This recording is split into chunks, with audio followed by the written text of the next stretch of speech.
Chemical reactions and equations 10th క్లాస్లో first లెసన్లో C and D grade వాళ్ళకు important 1 mark questions అనమాట. Why do we apply paint on iron articles? ఇనుప వస్తువులపైన paint అనేదాన్ని apply చేస్తూ ఉంటారు, మీరు చూస్తుంటారు. దీన్ని ఎందుకు అప్లై చేస్తారంటే టు ప్రివెంట్ ద కరోషన్. కరోజన్ను రక్షించడం కోసం, అంటే తుప్పు పడతాయి కూడా, తుప్పు పట్టకోకుండా రక్షించడం కోసం మనం ఏం చేస్తాం, ఐరన్ ఆర్టికల్స్ పైన పెయింట్ అనేదాన్ని అప్లై చేస్తాం. Next second question, why keep food in tight containers? ఏదైనా ఫుడ్ని టైట్ కంటైనర్స్లో మనము భద్రపరుచుకుంటాం అన్నమాట. ఎందుకోసం అంటే oxidation of food can be slow down. ఆక్సిడేషన్ను స్లో డౌన్ చేయడం కోసం. ఎందుకంటే ఎప్పుడైతే మనకు ఏదైనా కానీ ఫ్యాటీ కానీ ఆయిలీ ఫుడ్ పైన ఆక్సిజన్ అనేది దానికి తగిలిందంటే ఏమవుతుందంటే ఆ ఫుడ్ పాడైపోతుంది అనమాట. అట్లా పాడైపోకుండా ఉండడం కోసం ఏం చేస్తారంటే ఆక్సిడేషన్ను స్లో డౌన్ చేయడం కోసం మనం టైట్ కంటైనర్స్లో ఫుడ్ని భద్రపరుచుకుంటాం. Next, what happens when an iron nails is exposed in the air or atmosphere? ఇనుప మేకులను ఏమైనా కానీ గాలిలో కానీ వాతావరణంలో కానీ ఎక్స్పోజ్ చేస్తే ఏం జరుగుతుంది? గాలిలో అట్లే వదిలేస్తే ఫార్మింగ్ రస్ట్ పడుతుంది, తుప్పు పడుతుంది.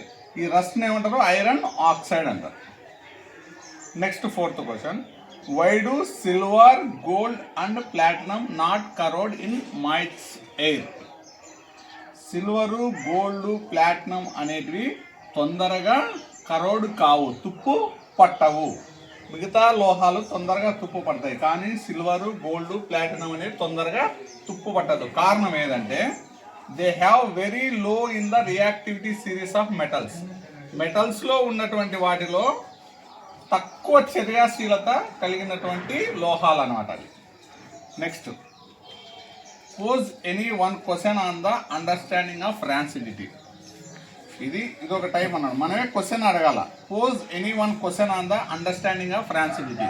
రాన్సిడిటీ గురించి నీకు ఏం అర్థమైందని ఒక క్వశ్చన్ రైట్ చేయండి అనేది క్వశ్చన్ అడుగుతున్నాడు. దానికి ఆన్సర్ ఏం చేయాలా? What is meant by rancidity? Rancidity యొక్క అర్థము ఏమి? Next, why do photosynthesis considered an endothermic reaction? Photosynthesis అంటే కిరణజన్య సంయోగక్రియని ఎందుకు ఎండోథెర్మిక్ రియాక్షన్ అంటారు? First of all, endothermic reaction అంటే ఏంది? ఏ యొక్క కెమికల్ రియాక్షన్లో మన హీటర్ అనే దాన్ని ఉపయోగించుకుంటామో దాన్ని ఏమంటారు? ఎండోథర్మిక్ రియాక్షన్ అంటారు.